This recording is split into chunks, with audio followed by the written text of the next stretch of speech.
everybody, and welcome to Wine Library TV. I am your host, Gary Vaynerchuk, and this, my friends, is the Thunder Show, aka the internet's most passionate wine program. And before I introduce this wonderful guest, who I think brought me a present, I hope that was that for Mott. For you. Okay, sorry, Mott. I want to give a huge shout out to my mother, Tamara Vaynerchuk.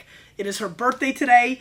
And as much as you guys love when my dad's sitting in his seat, and as huge of an impact as he has had on my life, nobody has had a bigger impact on my life than my mom. She is the greatest mom of all time. I know you're going to get comments saying that, you know, their mom is the best, but it's just not true, because my mom is the best.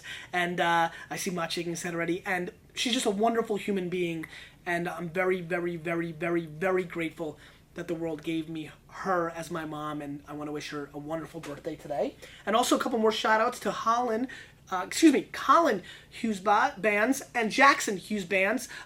It's both their birthdays on April 28th and 29th, and it's Jackson's second birthday.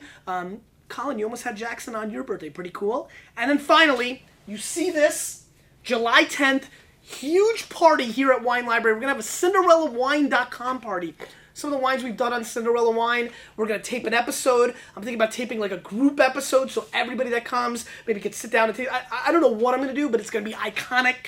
So, if you had ever thought about coming to Wine Library, Saturday, July 10th is the time to come. We're going to be doing some tastings, food and wine downstairs. We're going to do some Wine Library TV action. We're going to hang, and then we're going to all go to dinner probably to New York and do an event. So you probably want to stay in New York, take your train in here. We'll do some shuttles. Start planning. Start leaving comments. Carpooling, all allowed. That's all I've got to say. This is for your mom. I'm sorry, not for you. Not for me. Yeah. For Mom, right? Why don't you tell the Vayner Nation who you are? I'm Toby Hill. I'm the owner and winemaker of Phillips Hill Estates Winery out in Anderson Valley, Mendocino County.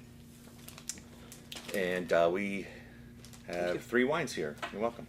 Now, Toby, how long have you been in the wine business? Since 2002 was the first vintage. And how did that happen? Tell me about 2001. Well, 2002, actually 2002 was the year that 4 barrels of wine basically rolled down my driveway. I thought I'd grab them and actually start making wine and finishing them off with a winemaker who I had actually bought the first 4 barrels off. He didn't want to take it to branding and finishing and so on. So I decided, well, if anything, you know, I've got a good deal on 4 barrels of Pinot Noir, or let's make a label and get it on the bottle. How'd you come up with the name? I know the Hill part. Grandmother's maiden name. Family Very nice. business. Very nice. And so what were you doing prior to making wine? I've always had artisan businesses. I had another company where I'd actually make color formulas for an Italian Venetian plaster line that I distributed around the country. Fascinating. So, yeah, always been an artist, still am. Where did you grow up? I grew up actually, born in San Francisco, grew up in Manhattan. No kidding. Yeah, I'm actually back City guy. visiting, you know, back seeing my brother, my mother. Very nice. Yeah. And then back to California, then back to New York and bi-coastal, and actually just settled about, 2000 came back to California. So some of the hardcore Vaniacs here will recognize that I reviewed one of your wines, might be a couple years ago now. I don't even know how I got it. I'm not sure. I can't recall if we were carrying it, or you sent it, or somebody sent it. I almost feel like somebody sent it. I don't really recall. Do you know, by any chance? You know, I think it was a distributor. Okay. So we did an episode. A lot of people know who are watching the show. I'm a pretty big fan of Anderson Valley, and I think I mean, I'm going on memory right now. I do recall. I think I really liked it.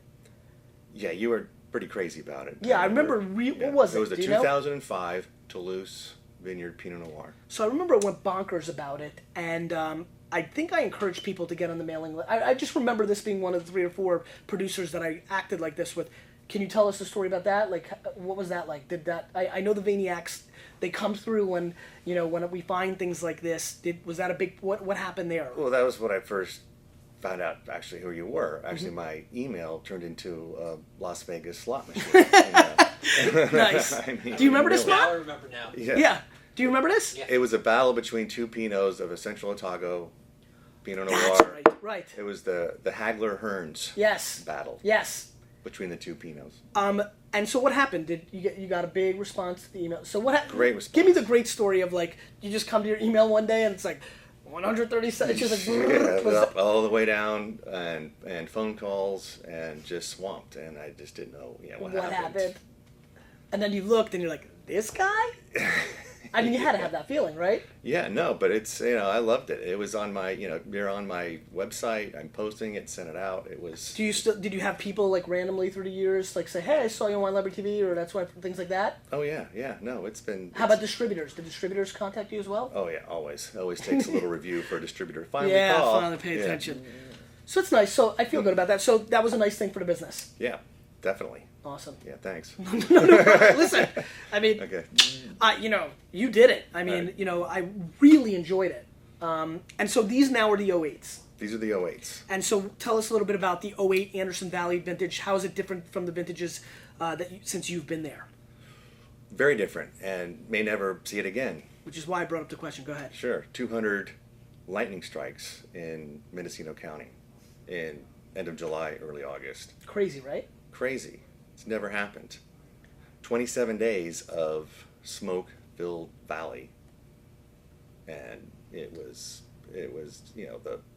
we had a little bit of apprehension, thinking maybe something might be affected, but pretty much everybody was in denial and just kind of. I went around and just made wine like I always had. And how do you feel it affected the vintage? Well, some vineyards were different than others. Not every vineyard had a lightning strike. A smoke taint. I mean, for me, if it didn't taste like licking a wet ashtray, a little smoked meat, a little gaminess, which for me, luckily enough, it had. A lot of people decided, well, they'd have to strip and filter or reverse osmosis and go through lots of treatments. I decided I just didn't have the heart, though, to really strip and treat it. After trials and tasting, it just, for me, it just lacked the heart and soul of the wine. So again, if it was slight, which it was for me, I'm going to work with it. And I decided to make a blend. What we have here are two different blends. Let's go into the first wine. So wait a minute. So this is your artwork on every label? Yeah. So is that your first passion, like drawing and then things of that nature? Yeah, that was never had a passion for wine. Really. Do you? And how about now? Now I do. Got it. Okay. But actually, so this is the Ring of Fire, right? 65 from Corby Vineyard, and 35 from Toulouse, right? Yep. 38 bones, 14.2 alcohol content, Anderson Valley. Okay. And so. So I had a passion to create, and I've always made stuff. I was an artist. When in wine country, make wine. Fantastic. So. Who are some of your favorite producers in the Anderson Valley right now? Right now, my neighbor, actually Jason Drew. Yeah. He lives up on Greenwood Road. Yep. He's a neighbor, about 2 miles down Good guy? the road. Good guy. Good wines. Yep. I'm a fan. Very good. Toulouse Vineyard, I buy grapes. Been buying grape from Vern since the 05. That was the first vintage of the 05 Toulouse, the famous 05 Toulouse. Did Vern watch the video? Oh yeah. Was he pumped? Yeah, Vern was pumped. Right. Vern, I love you, man.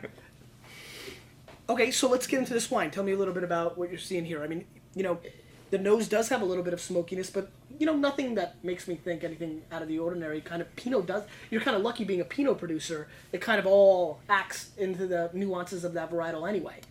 Certainly, more so in Syrahs. You'd always get the more smoky characters. Mm-hmm. Pinot Noirs, how complex they are, and every year they're a little different. And for me, it's a little thread in the weave of a tinge of a little smoke. I was really happy with. Giving some really nice, like kind of light cranberry nuances on the back end of the nose as well, and definitely some earthy tones. Pretty nice nose. I mean, aromatically, this wine is pretty out there. It's expressing itself. I like the nose. Mm-hmm. All right, let's give it a whirl.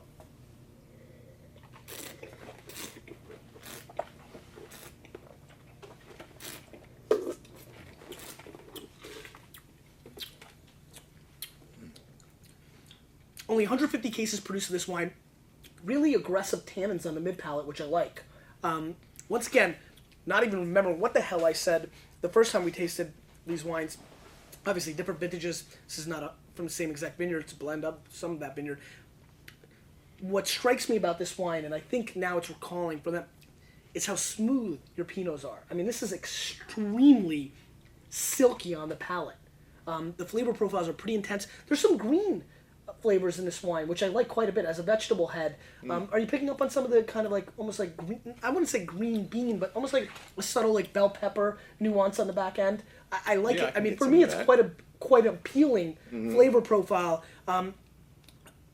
And I do like some of this kind of like it's almost meaty for me on Very the finish, meaty. right? Yeah, a lot of game, I think. Quite a bit. Yeah. And to me, it's kind of like if we went out and now shot a deer and ripped, just ripped it and bit into it aggressively, like men do. I'm just kidding. I don't support any killing of animals, but it is definitely gamey. What other nuances are you picking up here? Well, I think there's a little, getting a little Bing cherry maybe. Yeah. I get this really interesting cranberry flavor. Second time again, right back to it, especially on the finish as it tails off. For me, when I'm actually designing wines, and this was the first time I actually thought I was designing a wine. It was about getting the best wine in the bottle this year. And it wasn't just a vineyard select designate where you decided to blend an ushering of one vineyard to the bottle. This was a time to really get creative and pull out the artistic palette. And for me, designing wines, it's about the mouthfeel. Not necessarily, the flavors. They're there, and the obviously in the fruit. But for me, how it really affects the tongue, the mid palate, the beginning, the end, the finish is where it works for me. I mean, then you must be happy, Toby, with my opening line, because the mouthfeel on these wines is really, that was just extremely smooth and just great weight, heavy yet light, if that makes sense. Just there's aggressiveness of flavor. You could feel the viscosity of the wine, but the silkiness, and it didn't leave you clawing, and it wasn't this residue left over. It was silky smooth with weight. Pretty powerful. Very, very good wine. With a lot of length, yeah. It's one of those wines you just want to keep in your mouth for about 5 seconds and just don't even want to swallow. Yeah. I liked it. All right, let's move on. We have here now the Bison tree, right? The Bison tree. Yep, 40 U.S. bones, 100% French oak. I see as a little note here. Only 400 cases made of this, 40 U.S. bones. Tell me about this and why Bison tree. Well, the Bison tree is actually the name of the. It's not actually a place or anything. It's actually slang. It's the Bison tree means everything's fine in Bootling, the native tongue of Bootling. They actually have their own language developed in Boonville. It's a lingo, historical folklore lingo, and Bison tree is as if you were riding around on a horse on a nice day, breathing in the air. And you would just say Bison tree. Bison tree, yeah. No, and then you could say we're harp and seep slow loping on Bison tree, which means we're drinking wine on a nice day. Do you know this entire language? No. Okay, but you know a couple sayings. A couple sayings, yeah. Very nice. So, what made you decide to name this Bison tree? Well, in a challenging year where everything wasn't so fine, this turned out to be fine for me. This was... Both wines, right off the bat, are, I'm just being reminded now what made me fall in love with this winemaker and this style. Just have this amazing palate feel. Both wines, I should mention, have some aggressiveness in them. There's a tang in this wine, the acidity, the tannins. Still very, very young wine. So I would say right off the bat, I'm enjoying this quite a bit. And again, almost wish he wasn't here so that it could seem like I'm not being nice to the nice man. But the wines are extremely good, but I would say right off the bat, both of them, and this one even more so, I guess, which is why I'm riffing on it, this feels quite young to me. The tannins are pretty darn aggressive, and the mid-palate almost shuts down for me as I'm tasting it. Are you finding this kind of youthful? It doesn't have the mid-palate as the Ring of Fire. But I can tell it's there. Mm-hmm. It literally shut on me, and I was like, that was weird. And it kind of got aggressive, and I was like, whoa, back up, Bison tree. Mm-hmm. Aren't you supposed to be like chill? Mm-hmm. Yeah, it's definitely... and in the tasting room is where I really like to see how the public really likes the wines. And it's right now, it's a young... It needs to develop. Hasn't been a favorite in the tasting room. I could see that. I mean, it's why, I kind of went there a roundabout way, but, they're my first priority, though I love you. I think that this is, but that being said, forget the tasting room, forget that a lot of people would be turned off by this wine. I think this wine shows this is textbook, this wine should be put away. Absolutely, I agree. I don't think I don't think your brand or you have a long enough pedigree yet to really know what's going to happen. This is what makes me feel comfortable about certain winemakers or wineries. When I'm saying, when I tell a customer, put this away for 10 years, it'll get better, because we've seen it happen. This becomes a very curious wine for me. I'm very, very excited to try this 3 to 5 years from now and see what happens there. Is it your intuition that does open up? Is that your hope? Where are you on that? No, it's intuition through experience. Yeah. From vintage to vintage. Who have you worked with to learn the wine trade? Anybody? Nobody really. Well, yeah. Well, it was that first? It was the first winemaker. And who was that? That was John Pepe, who I bought 4 barrels off of. So yeah, the deal was, let's learn everything you know, mostly cellar practices. But what did the people in your life think about this move into the wine business? Oh yeah, they're all my best friend. Yeah. So it was feel, as any artist or an artistic expression, it's really goes from the feel, from the heart, from the gut, in any form of artistic expression, cooking, you name it. So knowing a lot of artists, especially because I'm so deep into the technology world, and I know a lot of developers and internet people, and has that similar DNA. How has the business part of this business been treating you? The business has been it's still fun. You like it? Yeah. I mean, it's all about. You're not fun. An artist that doesn't enjoy the business side. No, love the business side. Have you been entrepreneurial your whole life? Is it something you're into? Yeah. Would you be mostly? Did you sell lemonade? Lemonade? No, I haven't Pictures? sold that one.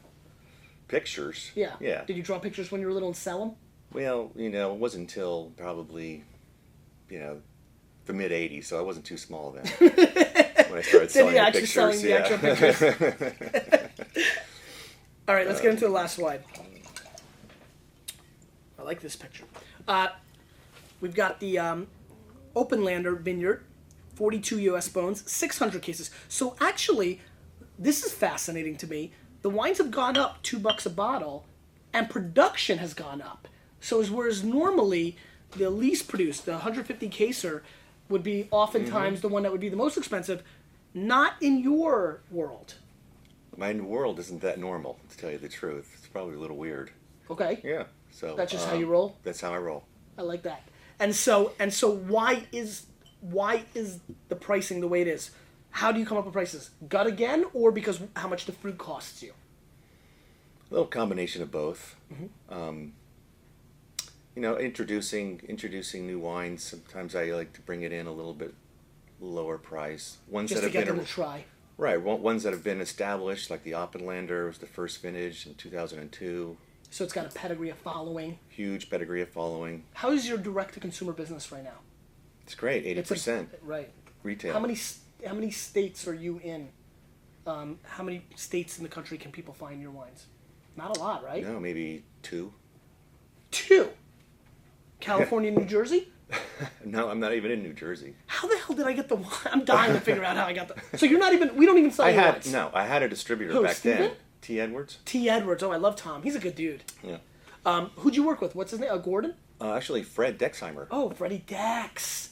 He brought me in. Got you. I love Freddie Dex. He loved my wines. I love Freddie Dex. Yeah. He's the best. He's back at BLT now, I think, right? No. Or he's gone again? No, I think he's gone. Again. But yeah, he discovered it at Bar Americain. I had that was my only restaurant in New York, was Bar Americain, and he discovered it and sat it down and went all over town. No kidding. Yeah. So where are you now? California? California, possibly Michigan. Distribution just kind of fell apart in the last couple of years. Right, Especially unfamous and not known. Right. You're famous for the Maniacs. Yeah, they do. They love me. Let me say something real. Tell me a little bit about this. You have 150 cases. Has this been released or available yet? Yes, it has. The Ring of Fire. Is it sold out? No. Great. It's only been released for about 2 weeks. A lot of you are on the mailing list. Get it. That's it.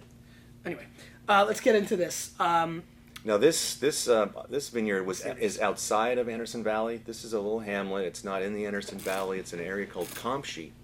which is a really interesting up-and-coming growing region. Not many vintners are producing from there because there are only 4 vineyards. Four vineyards yeah. in Kamshi. And it's just What's mainly planted? Pinot Noir only. Only Pinot so far? Only Pinot. And it's right outside of Anderson? Yeah, just east about 3 miles, but it's in the fog zone. It's in the Mendocino coastal fog zone of about 10 miles inland.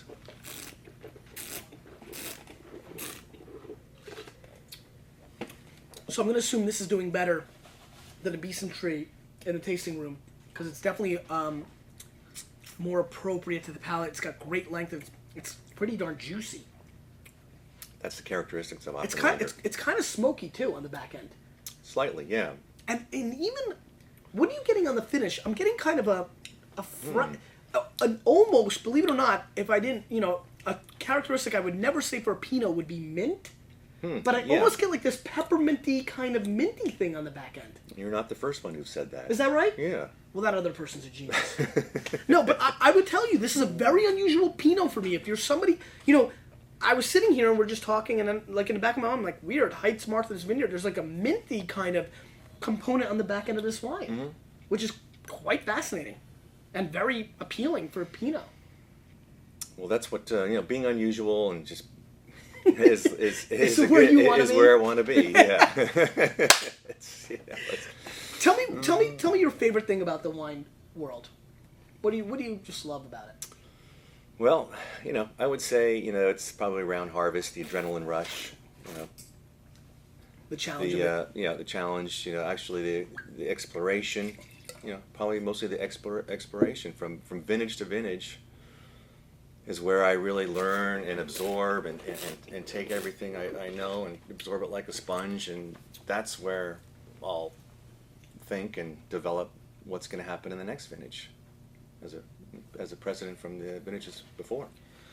You've asked me to review it in front of the winemaker. We tried it in experiment mod, as you know, so I'll do it. And it's kind of interesting. Once again, just always tells me price has no impact on quality. I'm in love with this wine. I think this is spectacular. You know what I feel about this winery to begin with, because we reviewed it long before we knew him or where we even got it, I think. This is like a 93 plus point Pinot for me. This is absolutely spectacular. The Ring of Fire is phenomenal.